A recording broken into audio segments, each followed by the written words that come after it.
سورج اپنے، میں اس حوالے سے بات کر رہا ہوں کہ اللہ نے اسے اپنی نشانی بنایا ہے، ٹھیک ہے نا. اب یہ فوائد آپ نے دیکھے، اب اس کی نشانی بننا دیکھیں نا، اس کا کنٹرولنگ سسٹم دیکھیں، کتنا کنٹرول، کتنا مینجڈ، کتنا پابند، کیسا لمیٹڈ.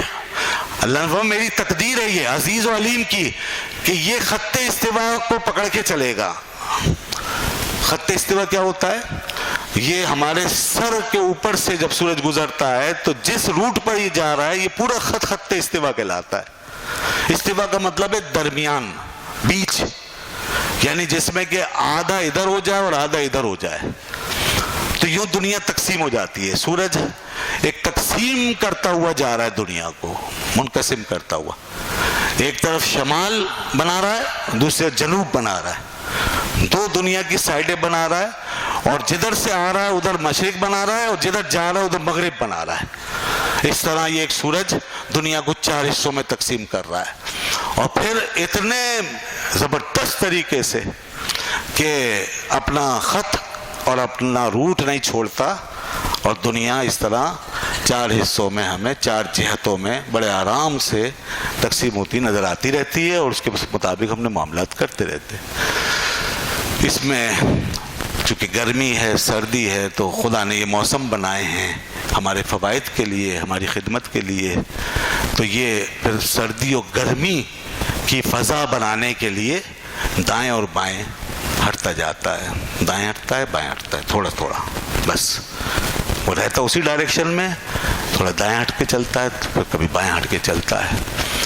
تو جب شمال کی طرف ہٹتا ہے تو اس وقت وہ آپ کا ایک موسم، گرمی کا موسم بناتا ہوا شمال کی انتہا میں پہنچ جاتا ہے. اور یہ جون کا مہینہ ہوتا ہے جس میں یہ شمال کی انتہا پہ پہنچتا ہے، یعنی اپنے اسی خط پر آخری حد تک پہنچتا ہے. وہاں شمال میں بالکل ادھر نہیں چلا جاتا قطبین میں، یہ ادھر چلا جاتا ہے آخری حد تک. اور یہ جون میں کسی ایک پوائنٹ اس کا آ جاتا ہے، وہاں سے پھر یہ واپس آتا ہے، اور پھر اس کے بعد جنوب کی طرف بڑھنے لگتا ہے، اور جنوب کی طرف بڑھتے بڑھتے دسمبر میں یہ آخری حد تک پہنچتا ہے، اور یوں یہاں سردی پیدا کرتا ہے. تو یہ گرمی اور سردی اس طریقے سے یہ سورج بناتا ہوا آگے چلتا ہے.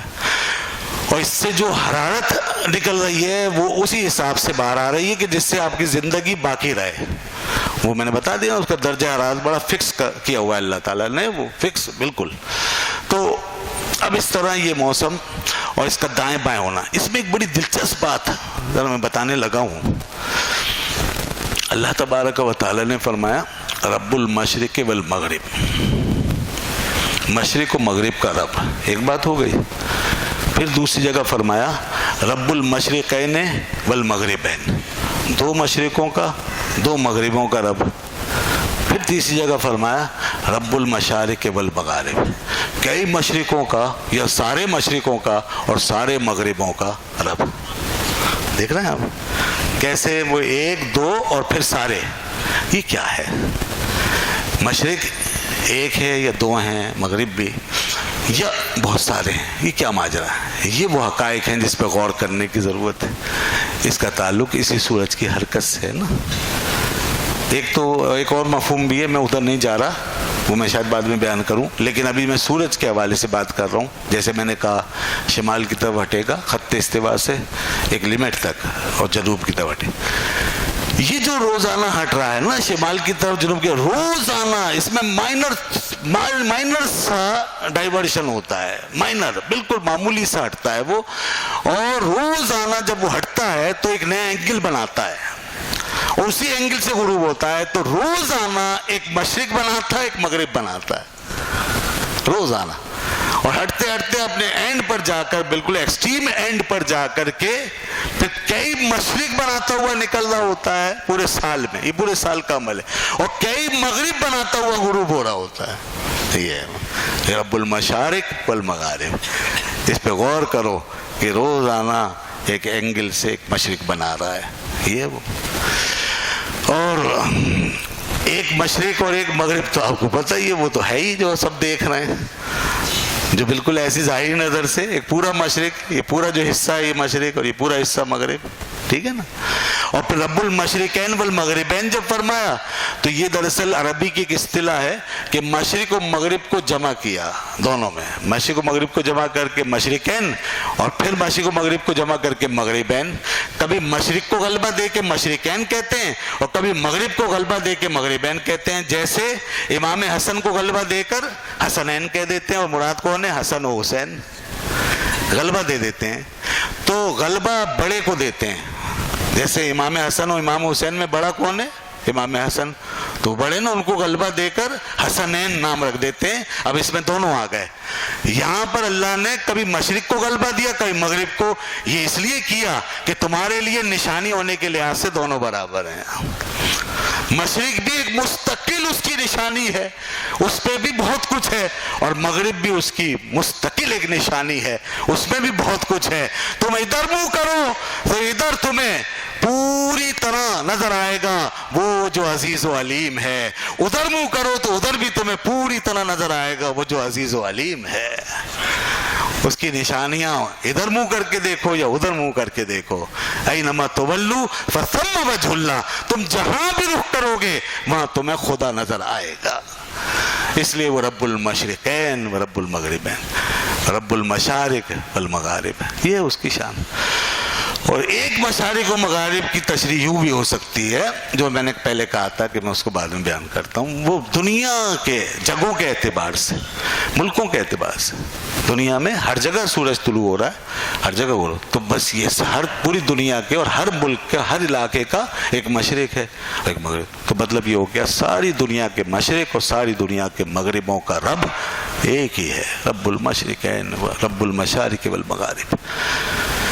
پھر دیکھیے جب یہ بیچ میں چلا نا تو ساری آبادی اسی کے نیچے آ گئی، اور ادھر جو چلے گئے دو حصے شمال اور جنوب، وہاں سورج نہیں پہنچا تو وہاں پر نظام زندگی قائم نہیں ہو سکا. انہیں ساؤتھ پول اور نارتھ پول کہتے ہیں، قطبین جن کو کہتے ہیں. وہاں کیا ہوا ہے؟ وہاں سب برف ہی برف ہو گئی.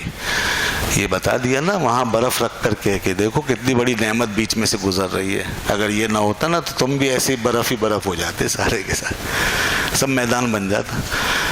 یہ پھر بالکل اینڈ پر جا کر ادھر نارتھ میں بھی اور ساؤتھ میں بھی اینڈ پہ جا کے وہ قطبین ہے. وہاں پہ ٹائمنگ بھی سب دیگرگوں ہے، پھر اس کی ٹائمنگ دیگرگوں ہو جاتی. ظاہر سی بات ہے سورج یہاں ہے تو یہاں ٹائمنگ دے رہا ہے، وہ یہیں متواتر دن بنا رہا ہے اور رات بنا رہا ہے. اب وہاں جانے کے بعد پھر 6 مہینے کا دن 6 مہینے کی رات، عجیب معاملہ ہے.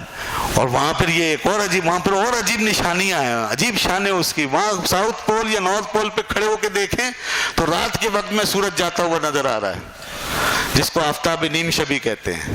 عجیب بات ہے، رات کا وقت ہے اور سورج نظر آ رہا ہے آسمان میں، اس کو آفتاب نیم شبی کہا گیا ہے. یہ ساؤتھ پول میں اور نارتھ پول میں. وہاں 6 مہینے کا دن 6 مہینے، اس لیے وہاں بڑے مسئلے پیدا ہوتے ہیں. وہاں آبادیاں بھی نہیں ہوتی عام طور پہ، اور پھر بہرحال مسائل کوئی پہنچ جاتا ہے، کچھ لوگ رہتے بھی ہیں تو ان کے لیے مسائل ہیں بہت سے.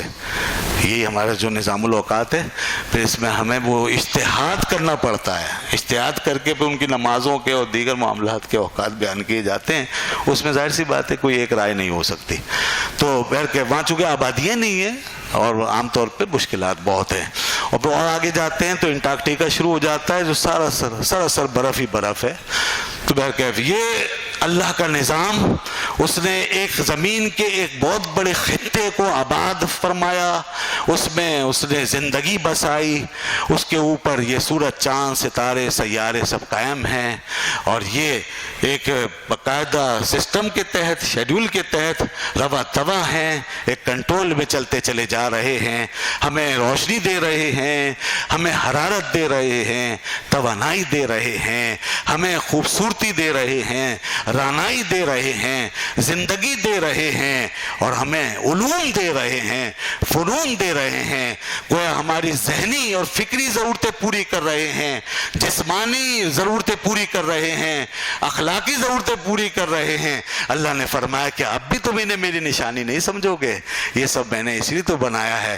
بس یہی وہ نقطہ ہے جہاں اسلام نے آ کر, اللہ کے نبیوں نے آ کر دنیا کو ہاتھ سے پکڑ کے اللہ کی طرف متوجہ کیا, ورنہ لوگوں نے سورج اور چاند کے یہ زبردست آثار دیکھنے کے بعد کچھ اور ہی کام شروع کر دیا تھا. کوئی سورج کو دیوتا بنا کے بیٹھ گیا تھا, کوئی چاند کو دیوتا بنا کے بیٹھ گیا تھا, اور اس طرح دنیا میں مظاہر پرستی کی بنیاد پڑی تھی.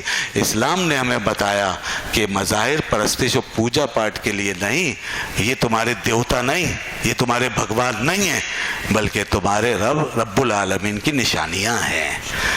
یہ اس کی صفات, اس کے جاہ و جلال, اس کی رحمتوں, برکتوں, اس کی بخششوں, عنایتوں کے وسیلے ہیں جو اس نے قائم کر رکھے ہیں. ان کے پیچھے جھانک کے دیکھو, ذالک تقدیر العزیز العلیم, یہ اس ذات کی کرشمہ سازی ہے جو عزیز ہے, غالب ہے ہر شے پہ, اور علیم ہے, سب کچھ جاننے والا ہے.